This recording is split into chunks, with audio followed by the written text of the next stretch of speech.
Welcome to Morning Momentum with Coffey, a podcast that's dedicated to motivating you with inspiring stories through the power of momentum. Each week, business growth leader, international speaker, trainer, coach, and author Betti Coffey sits down with a new industry leader to find out who they are, what they're doing, and how the power of momentum drives them towards success. Because when you've got momentum, stuff gets done, things happen, and you're on top of the world. You can accomplish anything. And that's what this show is all about, creating unstoppable momentum. It's Morning Momentum with Coffey. Take it away, Betti. Welcome to Morning Momentum with Coffey podcast. I am so thrilled to have you. Wait till you find out who my guest is today. When you have momentum in life, you can absolutely accomplish anything. And boy, you guys hear me talk about that all the time. Well, wait till you see what my guest has accomplished. The reason Mr. David Newman is my guest today is because I truly, really admire what he has done. In fact, I admire all my guests. He has a very special drive, and his drive builds upon his drive, which then builds upon another drive. He's incredibly focused, just like all my guests are. He's incredibly focused, and he's absolutely committed to growth. And he takes one success, doesn't just sit on that success and his laurels. He continues to build. And then what I truly appreciate about David Newman is he shares his expertise with us. That's what our guests do. They're going to share their cutting edge ideas, their insight, their expertise, what has made them an unstoppable force in momentum. And wait to hear about David. Okay, so as usual, because I can't see, I'm going to put my glasses on right now so I don't mess up his bio. So David Newman is a CSP, Certified Speaking Professional, and in the world of NSA, National Speakers Association, that is a really, really big deal. He's a CSP, and he is a member of the National Speakers Association $1 Million Speakers Group. Wow, if I could only get to that point, David. He is the author of the business bestsellers Do It Marketing and Do It Speaking, 77 instant action ideas to market, monetize, and maximize his expertise or your expertise. He's the host of the Speaking Show, an iTunes Top 50 marketing podcast, and it's also rated the #1 highest rated podcast on the business of speaking. I'm listening to it a lot and I'm learning. David is also the creator of the Expert Profit Formula Mentoring Program and the Do It MBA, Marketing Business Accelerator. I mean, guys, this guy is a heavyweight and he is phenomenal in marketing, which means he's going to affect every industry out there. And that's why he's so vital for this podcast today. We're going to talk about his free training tools. He gives a lot of things away. So we'll come back at this at the end, but right now, you can get his free training tools and downloads. They're waiting for you at www.doitmarketing.com. All right, Mr. David Newman, welcome to the show. Thank you, Betti. Wow, we have to travel around together. I've never had an introduction that exciting, that enthusiastic, and that over the top. So if I hadn't written it myself, I wouldn't believe it either. David, this show is about momentum, okay? I like it. Everybody always says, how much caffeine have you had? This is normal. This is natural. This is spooky, okay? This is spooky. But I get so excited about my guest on this show. So let's just start right on into this. What are the biggest marketing mistakes people make as entrepreneurs today? Well, how long do we have? How long is this show? As long as you want. As long as we need. Okay. So I will try and give you a concise answer because there's so much upside down, crazy, funky, broken, and sad with the way most entrepreneurs look at marketing. You know, the first thing is even just the mindset issue where I talk to so many people who say, oh, I love the work of my work. I just don't like the marketing part. Yes. I just don't like the selling part. You know, yes. I love working with my clients. I love, writing my books. I love doing my consulting. I love running my team. I just don't like the marketing. I don't like the marketing. I don't like the sales. It's annoying. It's frustrating. It kind of takes me off my mojo. And talk about a momentum killer, right? People get into business because they love the business of the business. And then they realize, wait a minute, my real job is marketer in chief and salesperson in chief. So I think the first thing that we can look at is how do we reboot or reverse that mindset and make marketing fun and make selling fun and make business development fun. The second big mistake, Betti, is I think it has to do with momentum, which is the theme of this show. They never gather enough focus to have momentum because they're constantly trying different things. So the tactics drive the strategy instead of having a strategy that drives the tactics. So I did a webinar about this, and I just showed one day of emails, one day out of my junk folder, my spam folder. Right. All the offers, all the promotions. Oh, you have to be on YouTube, and there's a new tool for Twitter. And if you're not doing this with your podcast, then you're missing out. Oh, and here's what you have to do with video, and here's how to run virtual programs, and buy this hardware, and buy this camera, and invest in this coaching program, and run over here and do this special boot camp. And people get distracted. They get totally pulled off their game, and they get pulled into what I call tacticitis. And tacticitis, going from tactic to tactic to tactic is just random confusion. And any sort of random activity always leads to random results. And then the final thing I'll share with this question is, again, going back to your theme of momentum, people, I think, really need to understand the value of getting into action. Imperfect action, when you're stuck in indecision, you don't know what to do. Do I go left? Do I go right? Do I go right? The first step is get into action, because action leads to traction, meaning now you're starting to go somewhere. Traction leads to momentum. So success builds on success, builds on success. And then it's that momentum that builds results. People think, oh, it's action and results, and it's not. It's action, traction, meaning forward movement, progress, measurable, tangible results. Right? Those results then are what carry your business forward. But unless you get that momentum, unless you get into the groove, unless you have success, build on success. And of course, there's positive momentum that propels you forward. There's also negative momentum where being stuck in one area causes you to be stuck or uncertain or doubtful in another. So it's either a positive beneficial loop or it's a negative doom loop. And the best way to get out of that negative doom loop, if folks are listening and watching and this is what they're experiencing, take a little micro baby step of positive, intelligent action. Sometimes so I work with a lot of people who do consulting or who write books and things like this. They go, David, I have writer's block. I can't even start my book. I say, okay, open up Microsoft Word or Google Docs. Here's what you do. File new. Are you with me so far? Yeah, David, I got it. Good, good. File new. Type one line at the top. It says, the book. Have you done that? Have you started a file where you're going to start to collect all the ideas and tidbits and copy and paste all the blogs and all the notes for your book?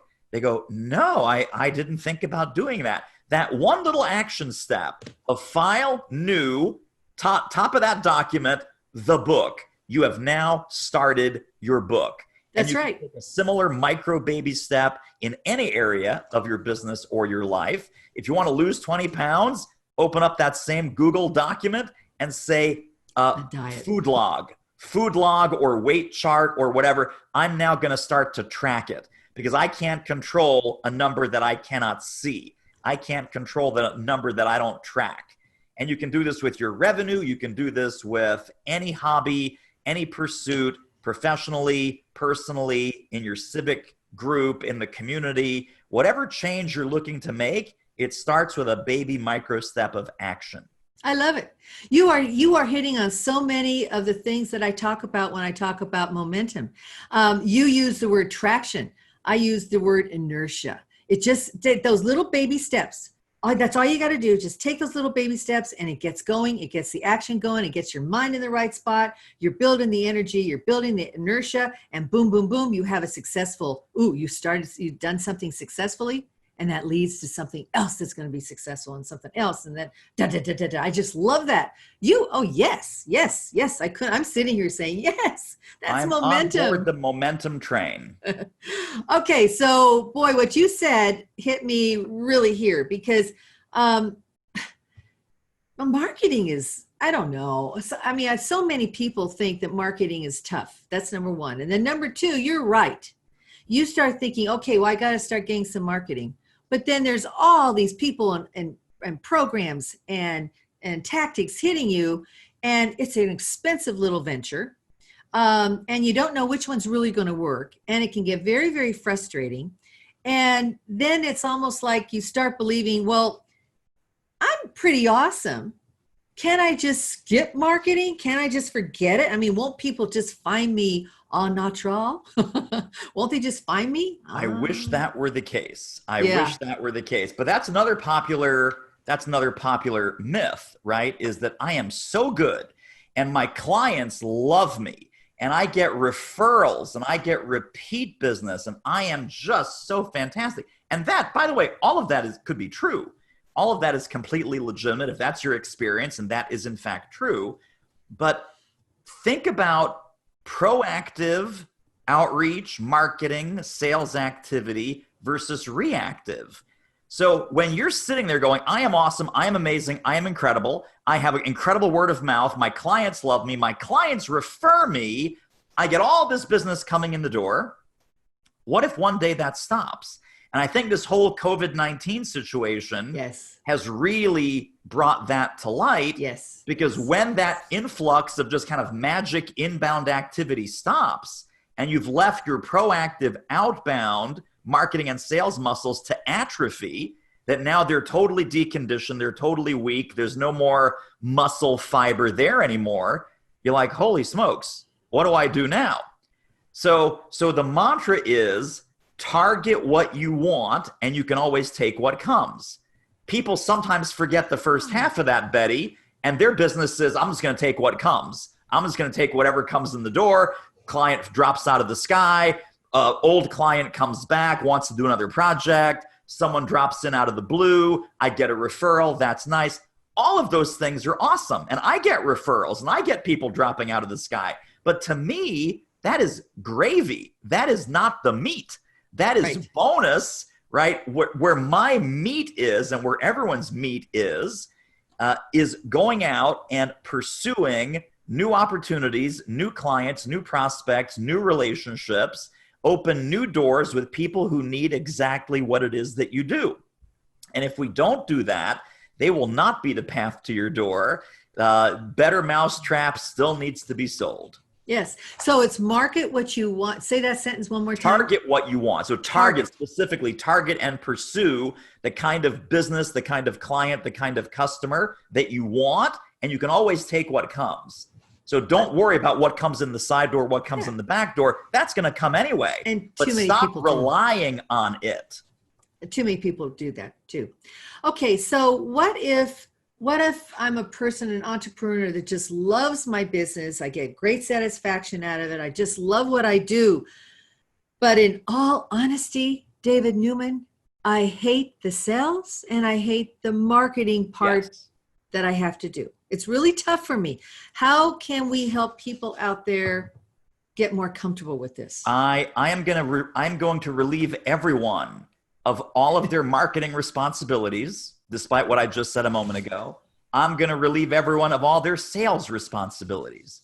So if you don't like marketing, if you don't like sales, like you just said, Betti, you can erase those two words out of your vocabulary and replace them with 4 new words.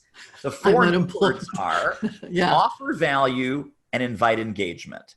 Offer value, invite engagement. Offer value, invite engagement. So your first contact with a prospect should never, ever, ever be a pitch. It should never be a, hi, you don't know me from Adam or Eve, but do you want to buy my program? Do you want to buy some consulting? You want to buy my product? You want to buy my service? No, they don't. And they're going to see you like a spammy, needy, desperate vendor. And no one likes to do business with a spammy, needy, desperate vendor. You want to show up on their radar as a trusted advisor. What does a trusted advisor do? offer value, invite engagement.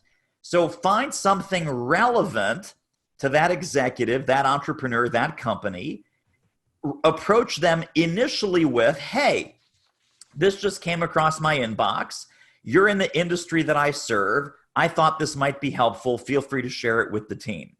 Right? So whatever connect, you found them on LinkedIn, you found them on Facebook, you saw a blog comment or a blog post, or you saw a news item in the business journal. We have all kinds of client success stories. I'll give you one specific one, but we have dozens of these. This was a client in Canada, and he worked with government agencies. So government agencies, bureaucracies, local, municipal, state level, provincial level in Canada.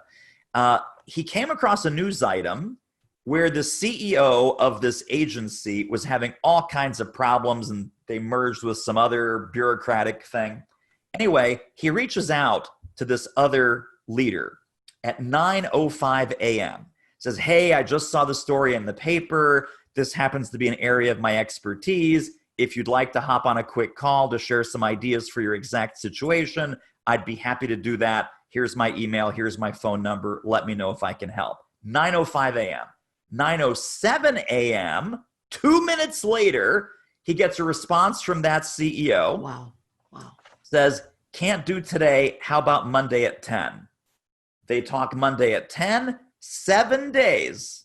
7 days later, he signs a $35,000 contract to do some consulting to help this guy and his team with the exact problem that he was talking about in that media piece that my client saw.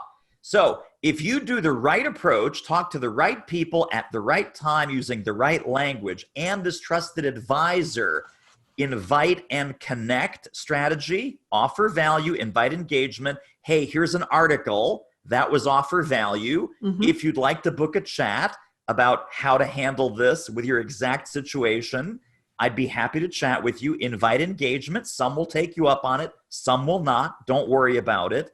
But your hit rate and your closing ratio, when you do a door opening campaign like that, is about 10 times better than being spammy or pushy or weird, whether that's cold calling, cold emailing, cold LinkedIn requests to strangers. No one buys that way. You don't buy that way. No, so why I got to have the think relationship. they would buy that way? They don't.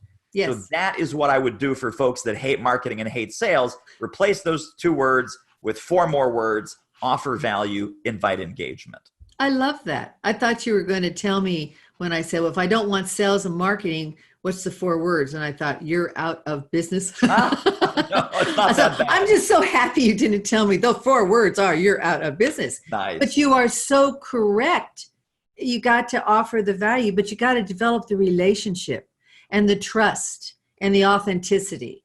And that's the horsepower program for my listeners. But you really, really do need to develop that relationship and listen and really get in their world and their shoes. And then you've developed that relationship, and it's a whole nother thing. It's like no sales involved at all. It's all the relationship. I love that.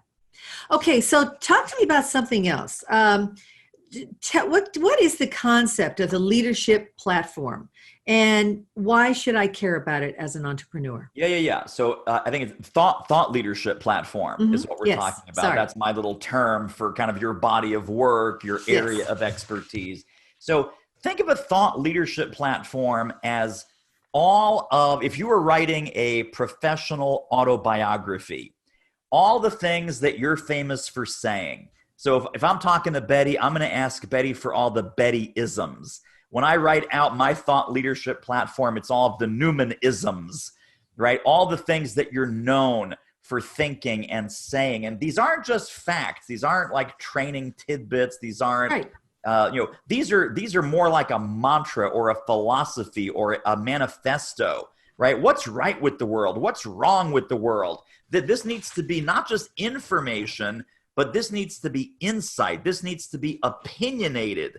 This needs to be your slant on the world, your lens on the world, your advice and recommendations, and think of it as a collection of nuggets and sound bites and thoughts that if we erased your name off the top of that paper, if we blocked out the name on the top of your website so people didn't see your logo, would people be able to read it?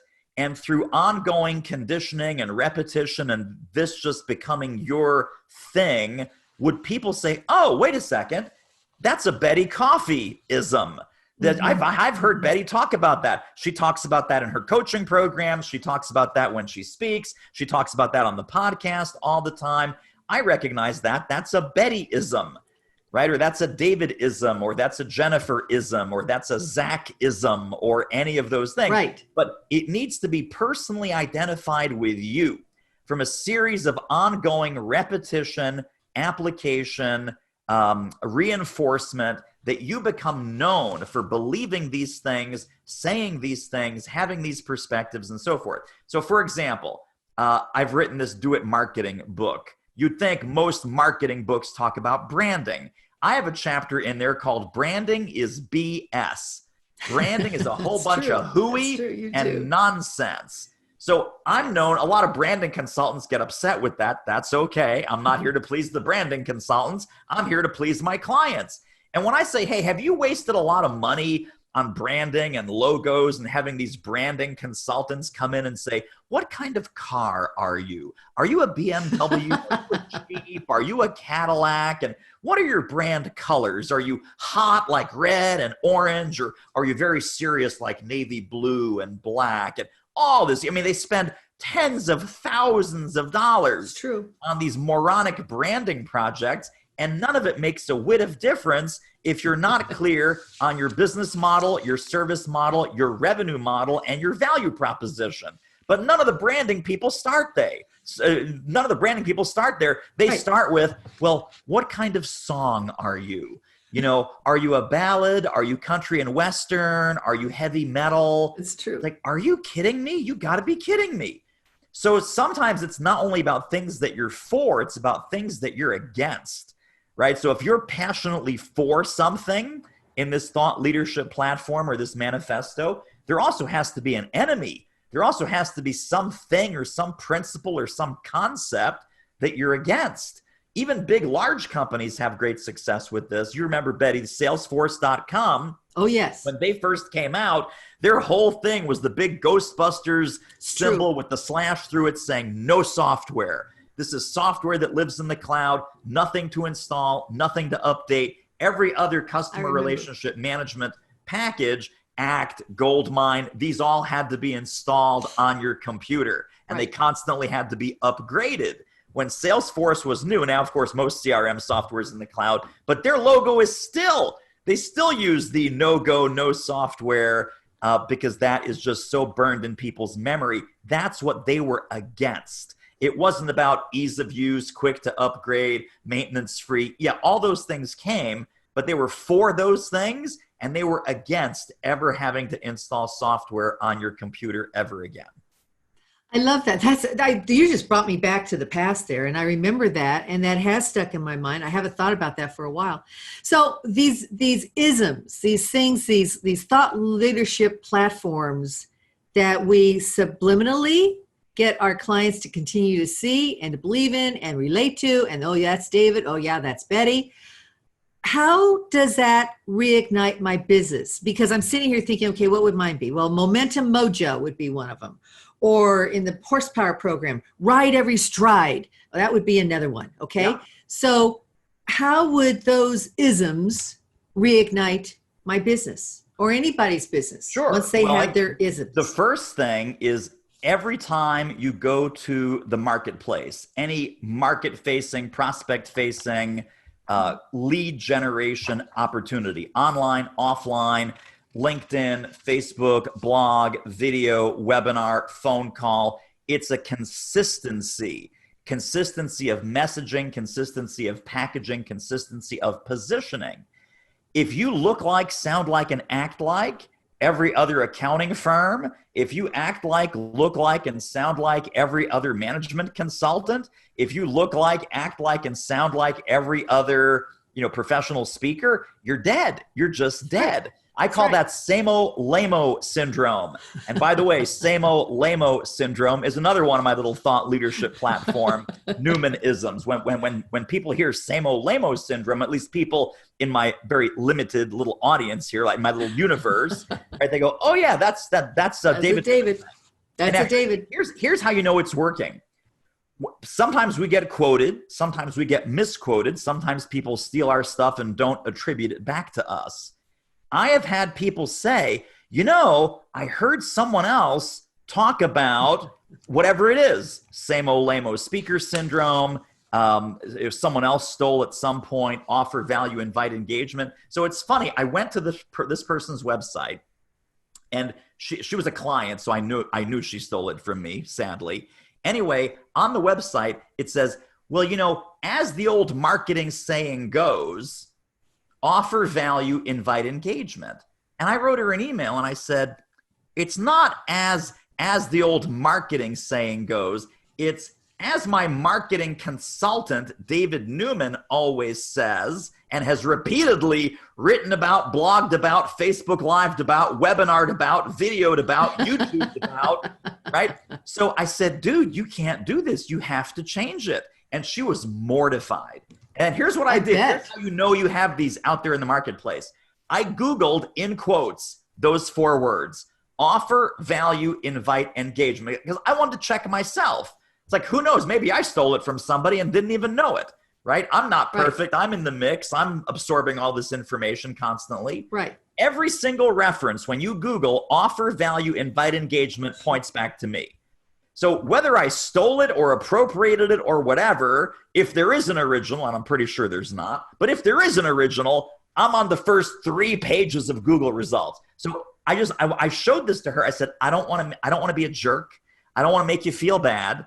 But, Google is our friend. And I'm telling you, I have been saying this and preaching it and teaching it repeatedly for years and years and years and years. So would you be kind enough to give me a little quick attribution and link on that? I'm not going to make you take it down. I'm not going to make you apologize to your crew. It's fine, right? So it's fine.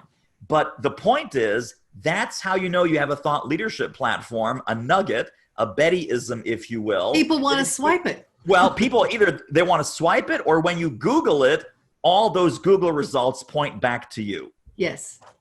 I love that. So, all right. So if an entrepreneur doesn't have their own little thought leadership platforms, how do they do it? How do they develop them? How do they go about finding them, developing, and making them their own? You have to get a little bit more consistent in your messaging and packaging and positioning. The consistency is what drives some of these results. So saying something once, or blogging about it once, or sending one email about it once, that does not establish your company's position. That does not establish your permanent brand.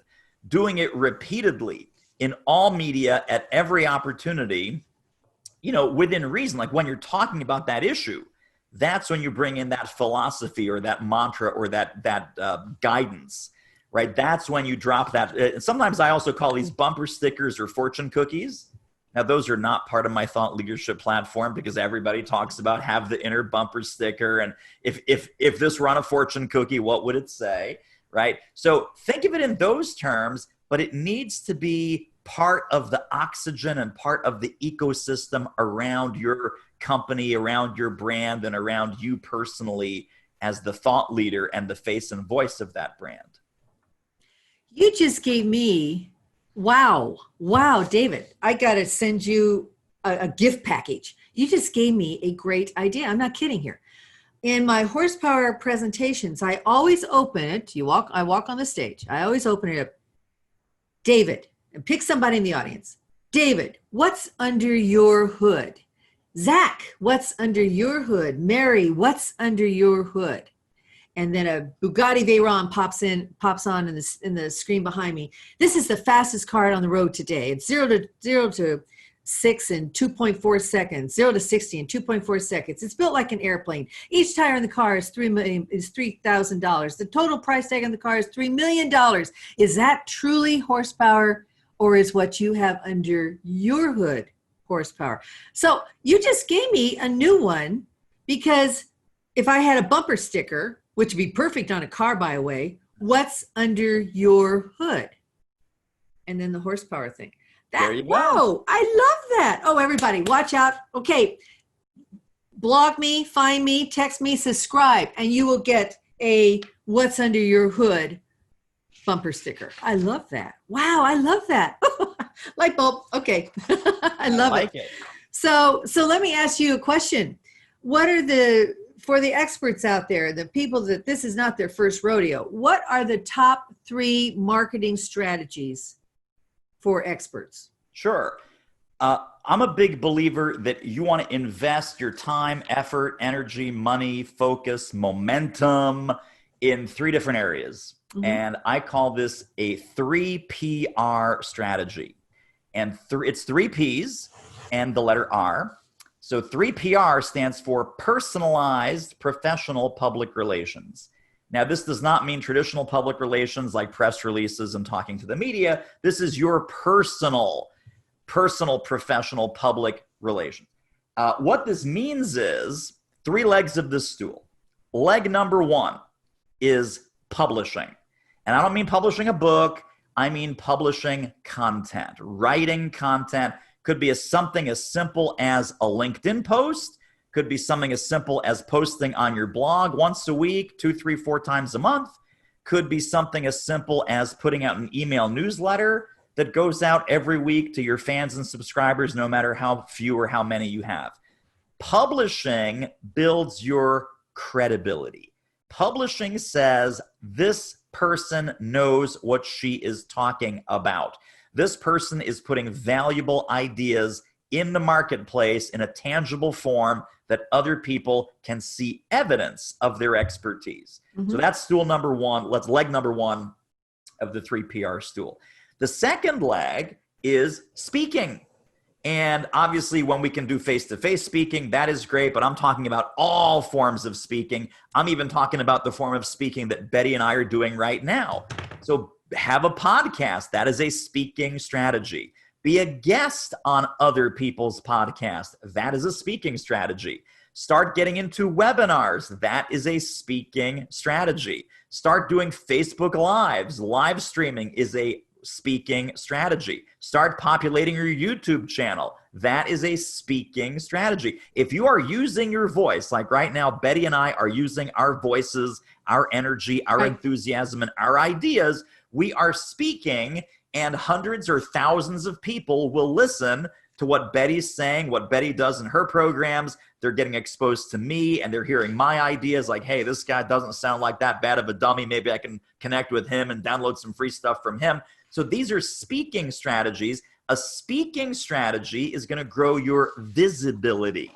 And a lot of times people tell me, my clients and probably your clients too, Betti, they go, I got to put myself out there. People don't buy product, services, and programs sight unseen. So what is our job? Our job is to get seen. So one of the best ways to do that is a speaking strategy. That is leg number 2 of the 3 PR stool. Third leg, final leg, is get involved in social media. Social media, but you have to pick. You have to pick and choose. There's this myth that, oh my God, I got to be on every platform all the time, every day. That drives you crazy. That drives you crazy. You start doing all the platforms all the time, every day. That becomes 5 full-time jobs, not 1 full-time job, 5 full-time jobs. So my buddy Corey Perlman says, fish where the fish are. So if you know that your target market's going to be 35, 40 years old plus, you do not need to be on Snapchat. You do not need to be on TikTok. You do not need to be on some of these younger people's platforms right now. Where should you be? If you're business to business, you should be on LinkedIn. You should dominate LinkedIn. Should you worry about Facebook? Not really. Why? Your people aren't there. If you're business to consumer or you're going after solopreneurs, you should spend more time on Facebook, probably less time on LinkedIn. One of the things I'm working on is, and we're talking to some people about this, like, oh, David, you're missing the boat on LinkedIn. LinkedIn is where your people are. LinkedIn is a gold mine. I'm like, I don't think so. So I'm not willing to invest in a whole lot of attention and time and money on LinkedIn. Maybe all of our clients are on all of these platforms. Right. My question is, where's the sweet spot? Where's the big gathering place, right? Right. So pick one or two big gathering places and show up there with consistency and value, because social media builds your share ability. So let's go down all three legs of the 3PR stool. We talked about publishing builds your visibility. Publishing builds your credibility. So I screwed that up. I'm so excited right now.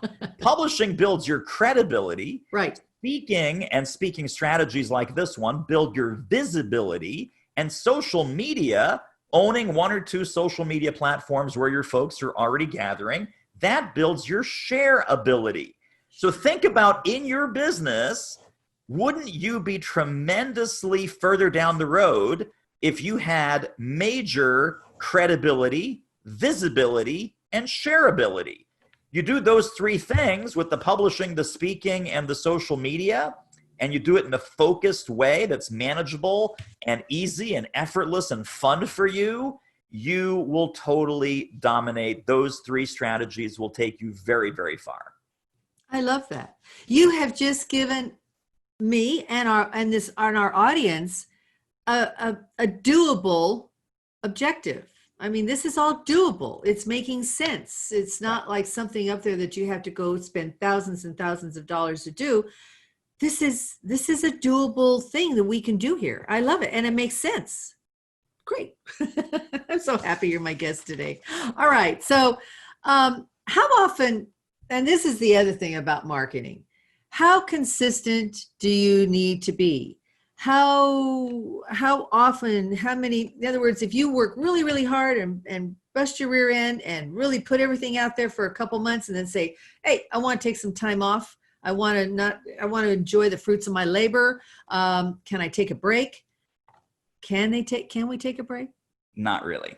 I didn't think so. That's like, hey, can I take a break from going to the gym? Well, you can, but you're going to get flabby. Yeah. Right? You're going to get deconditioned. The muscles are going to start to hurt again. You're going to get weaker, et cetera, et cetera. So believe it or not, even very successful entrepreneurs, experts, consultants, and so forth, even when they get busy, it is easier to keep the marketing activity consistent than to drop it and pick it up, drop it and pick it up, drop it and pick it up. Because once you bake it in, it's like working out in the morning, right? Some people say, oh, I work out, 3 times a week. I get up at 6 a.m. and I just have my routine. It's Monday, Wednesday, Friday. Right. Great. You get really busy. What do? Monday, Wednesday, Friday. You have some extra time? Great. Monday, Wednesday. You're on vacation? Super. Monday, Wednesday, Friday. It's just part of our routine, and it's easier to keep the routine than to drop it and get back into it all the time. That makes absolute total sense. I love that. And we can do that. We can do that. Just build that habit. Keep it going. And then when you don't do it, you're going to feel bad and like something's missing. Right. I mean, can you stop your horse training for a few months whenever you don't feel like it? Oh, no. Oh, no. Same thing. Oh, no. I'll fall. That hurts. That really hurts. That's physical hurt. Okay. So these are wonderful, wonderful ideas and nuggets that are I'm sure the audience is going to take this away and just rock and roll with it. But one of the questions I've had, and I know others have had, is how do I find the right people to market to? Who is my tribe? Because I could spend a heck of a lot of time going after the wrong people. And I love the fact that you've told us to get the right social media platform and find the people that are relatable to what you're doing. How do I find them? How do I find the right people? Well, that's a great question. And I'm going to challenge the premise of that question, because sometimes you don't find them, sometimes they find you. And we don't pay enough attention to who naturally resonates with you. Who are your favorite clients? Who are you doing your best work with, or who are you doing your best work for?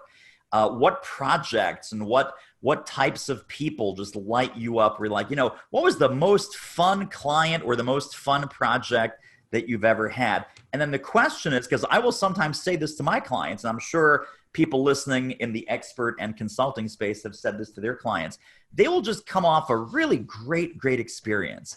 And they will say, man, Betti, Coffey, if I had just 5 more clients like you, I could take over the world. So who are the people that you would say that to?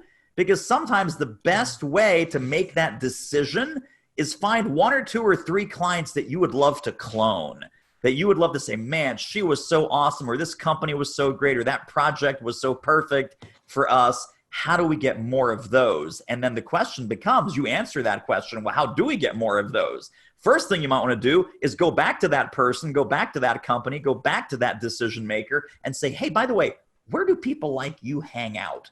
What associations, what publications do you read? What social media do you follow? Yes. What LinkedIn groups or Facebook groups or what hashtags are interesting to you on Twitter? And start marinating in their world. That's how you find more of them. But sometimes it's as simple as asking them, hey, where do I find more fantastic people like you? That makes so much sense. And often we have a great experience with somebody and we say, oh, that felt good. That was wonderful. That was successful. I'm going to move on. We don't go back. Right. We don't go back and we don't pick their heads. And, you're exactly right, because I was trying to get to a special level of speaking with particular clients, and I had no idea how to find them, what networking groups they were a part of, and anything else.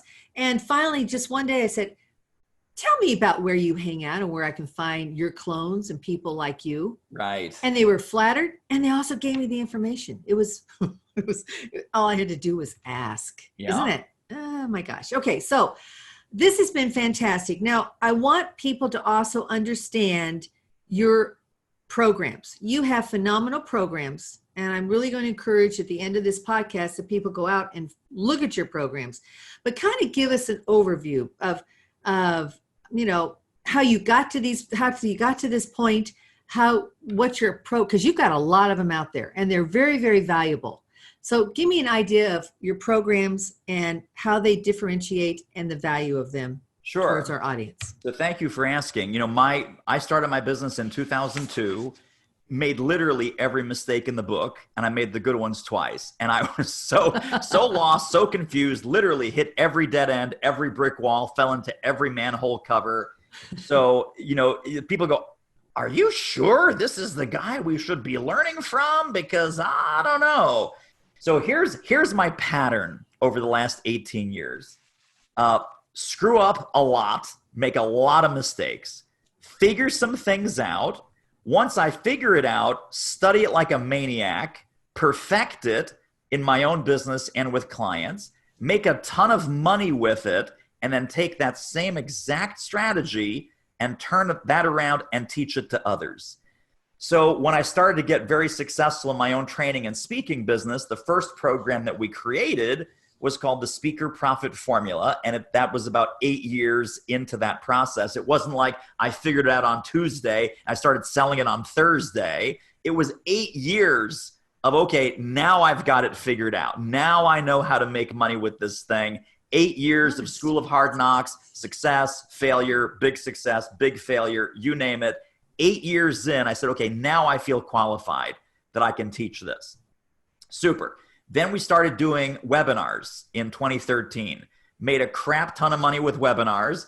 Clients that were speakers and trainers and consultants go, hey, David, how do you do this webinar thing? And again, I wish I were smart enough to just immediately back in 2013, hey, I did a couple dozen webinars, let me start teaching other people. No, it took me 5 years. So 2013 is when I started making 6 figures plus with webinars. 2018 is when we came out with our high fee webinars program. So again, not flash in the pan, did it a couple times. I hope this works. I guess this works. Here's been my experience. This is after hundreds of webinars and dozens and dozens and dozens of clients, battle tested, field tested, all of these webinar strategies that I figured out. And then I felt qualified 5 years later to start teaching it to other people. We have another program called High Fee Mastery, which is about how to do high fee online mentoring and mastermind programs. Started doing that in 2014, started teaching that in 2018. Now I'm down to 4 years, Betti. I'm getting quicker. I'm getting faster on these things. That's only 4 years of figuring it out, School of Hard Knocks, every brick wall, every dead end, etc. So then I realized that all these folks coming in to all of these higher end programs, they were just confused about some of the things you and I talked about today. Niche, target market, positioning, packaging, messaging, clarity, focus, decisions, momentum. Right. So we just came out, our latest program, which is really fairly brand new as we're recording this, is called the Expert Profit Formula. It's expertprofitformula.com. No big surprise there. And that is all about laying the foundations of an expertise-based business. If you're a consultant, if you're a coach, you're a trainer, information marketer, speaker, online course creator, but how to make those foundational decisions about niche, target market, packaging, positioning, messaging, articulation, distinction. How do I talk about what I do so people are actually interested? Yes. And they lean forward. They go, yeah, we need to talk. We need to bring you in. We should be doing something with you. So that's Expert Profit Formula. But really, that's been the pattern, is that I am creating the programs that I myself wish I had access to early on, because there was no program that was comprehensive at the time. And of course, anytime we do anything, you get a whole bunch of copycats and a whole bunch of people then flood into the space that you thought you were going to own. But that's okay. I'm good with competition. They'll buy from someone else and that'll suck, and then they'll come to me and it's all fine. It's all good. But so that's the pattern, though, is screw up a lot, figure some things out, study it like a crazy person, monetize the heck out of it, then turn around and teach others the process that actually works. I can't thank you enough for your honesty, your candidness, the realism of what you've gone through. Because so many people just say, oh, yeah, that was easy. It just said, here's what happened. It's like, no, that doesn't always happen. In fact, very, very, very seldom does that happen. And you just have given us a gift of the realistic expectations of what it was really like and what you had to go through to become as successful and as accomplished as you are. And I can't thank you enough for that. I mean, I can't thank you enough for being on this program. I mean, I know great. A lot of fun. Just listening to you, though, has been like, whoa, yes, I'm invigorated. And I can just imagine our listeners, yes, marketing is not so hard. It's not so tough. It's not something, although it's not the top of my candy jar list, okay? Right. I can do this. I can really, really do this. So, David, how do people get a hold of you? But before that, I want you to tell me, because I have had the great opportunity of working with you. What's it like to work with you? What kind of clients, what kind of people do you want to have call you? What is your perfect client? And in your words, what's it like to work with you? And then I've never done this before. I'm on a follow up from my perspective of what it's been like to work with you. But I want to let you go first. But okay. Yeah, so what's your perfect client? And what's it like to work with you? Let me answer the second question first, because I've been waiting. I'm so excited to deliver this next line. When Betti says, what's it like to work with you? My answer is, it's delightful. It is. I'm a delight. I'm a delight to work with. I am so wonderful, so smart, so helpful. I over-deliver for my clients. They love me. I love them. It's a love fest in here, but it's delightful. Serious answer, though, is who's my ideal kind of client that we work with and we help. It really depends on the program. So, for example, the Expert Profit Formula program, which is really that foundational program that everybody needs, there it's going to be probably an early stage expert, speaker, consultant, coach, trainer, course creator, and so forth. Someone that does not have some of these questions dialed in the way we just talked about: clarity, focus, decisions, niche, target market, messaging, packaging. Right. Who am I in the world? What problems do I solve? What people do I serve? That kind of thing. For the higher level programs, it really varies. And in fact, I just had this email dialogue with someone. Within 2 days, I got 2 emails. One is, I am brand new. I just left my corporate job. Is it too soon for me to think about working with you?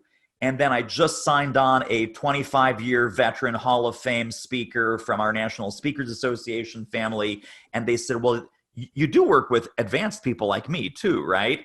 So it's like, you can't win, right? Too early, too advanced. So what I tell people now is, for the higher level programs, which is like high fee webinars, the high fee mastery program, the Do It MBA program, those are designed because they're self-paced, with coaching, with mentoring, with some personal access to me and to the team.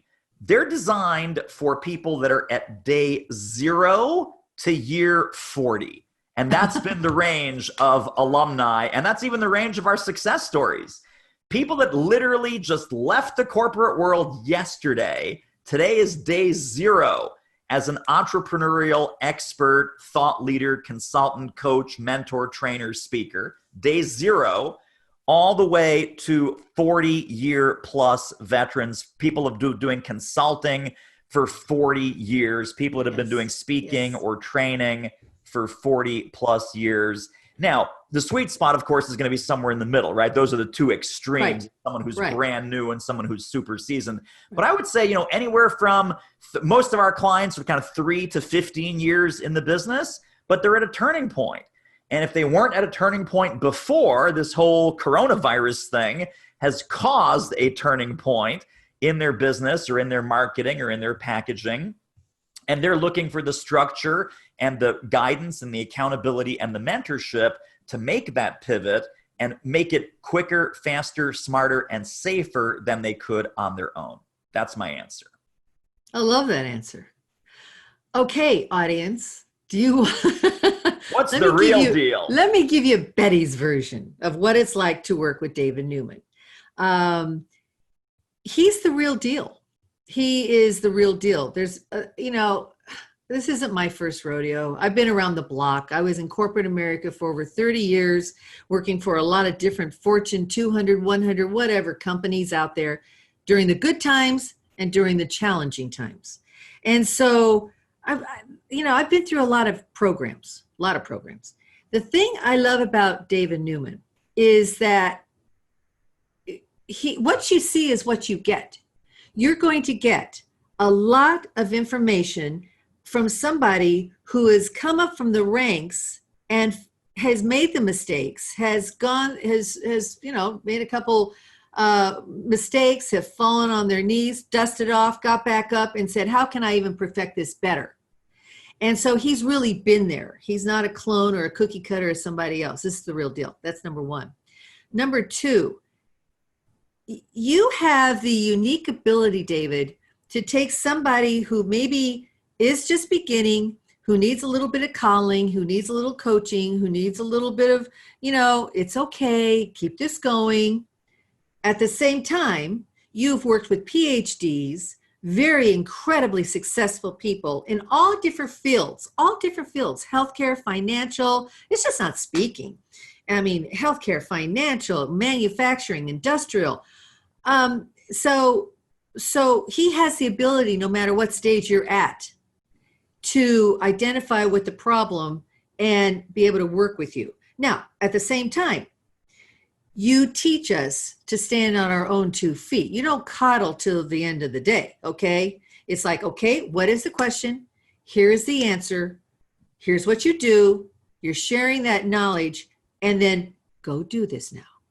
And I find that fantastic. The other thing that I have found, and this really stands out, is I have never seen another trainer that is so giving and gracious with his material as you are. You have access to the videos, you have access to the classes, you have access not just at the time that the course stops, but you have unlimited access so you can continue to grow. And if you didn't get it the first time, you can go back and check and see what you forgot and get caught up. And so you are incredibly giving and gracious with your materials. And that's where we're about to go. But it is an absolute pleasure, delight. And you know that you are, when you feel that you are really growing inside, like, okay, I've been here, and then all of a sudden you have the opportunity to take off, to learn something different, to get refreshed. And it's like, whoa, this is actually exciting now. Yeah, I got a bunch of stuff I got to do, but this is exciting. You instill that in the people that work with you. And I really mean that. You really, truly do. Because after I started working with you, yeah, you invigorated me and I wanted to excel. And we need that. And you do it so professionally and so giving and so graciously. And you know your stuff. So Yeah, I'm serious about everything I just said. Thank you. Yeah, That is it's wonderful to hear. It's from the heart. And it's just awesome. Thank you. Yes. So let's talk about the free stuff, David. So where can our listeners go to find out how to well, first of all, what's your contact information? And then also tell them where they can go to get all this free resource and information about your programs. Tell them how they can find you. And if you are watching us, Zach, our producer, is going to put it on the screen for you. But just in case you're listening, that's right down here, okay? But in case you're listening, David, tell people where they can go, how they can contact you, and what they're going to find out there. Sure. So there are a whole bunch of resources on our primary website, which is simply doitmarketing.com, D-O-I-T, doitmarketing.com. We also have a podcast, and the podcast, of course, is doitmarketing.com/podcast. And there's 170 some episodes up there that you can splash around in. Of course, we have a blog that has all kinds of free resources and related downloads also. That's at doitmarketing.com/blog. You can see the pattern happening here. We also have some free web training for folks that want a little bit more of a kind of a deep dive, free sample of what we teach and what our methodology and training and tools look like. And that's at doitmarketing.com/webinar, doitmarketing.com/webinar. And then, of course, there's the two books that Betti mentioned in my introduction. Those are available on Amazon, Barnes & Noble, your favorite independent bookseller. The first book is Do It Marketing. Again, no big surprise. And the second book is Do It Speaking. So if you want to get some of the companion tools and downloads and all the book goodies, that is at doitmarketing.com/book. Wonderful. That's the empire. And then if you don't find that, always come to my website and we'll get that information to you. So, David, I can't thank you enough. I mean, you know how this to me was this was like an podcast. It wasn't just momentum mojo. It was much momentum mojo. It was fantastic. And this has been such a great learning opportunity and listening opportunity. I know people are all excited out there right now. So thank you so much for being our guest. Thank you. I can't thank you enough. And for my listeners, if you've enjoyed this podcast, I'm going to read this so I get this right. Go on out there. Just send me a couple sentences, okay? Give me a 5-star review. Subscribe to the program. Give me a review on iTunes. I'm going to be looking at it. I'll be looking at it probably tomorrow and checking it out. But I really appreciate my listeners. And I want you to remember, when you got the momentum and the terrific mindset that David's contributed to our program on today, you can, with momentum and the mindset, you can achieve absolutely anything. You can succeed at your wildest dreams. So do that. Achieve wonderful things with momentum. Ride every stride. Take care of yourselves. I will see you next time. David, thank you so much. Thank you. Thank you, Betti. Thank you, everyone. All right, everybody. See you later. Live with momentum today. Take care. See you soon. Bye-bye. Thanks for listening to Morning Momentum with Coffey. Momentum matters more than strength. Your persistence will always win. Drive change, ignite cultures, and accelerate growth with your own personal momentum. To find out more about Betti, follow her on Facebook at Betti Coffey Presents for more inspiring stories just like this one. If you liked what you heard, leave us a rating and review. And if you want to hear more, subscribe to Morning Momentum with Coffey on your favorite podcasting platform. And remember, the greater the momentum, the harder it is to stop. Momentum creates motivation. Motivation creates opportunity. And opportunity creates results. See you next time.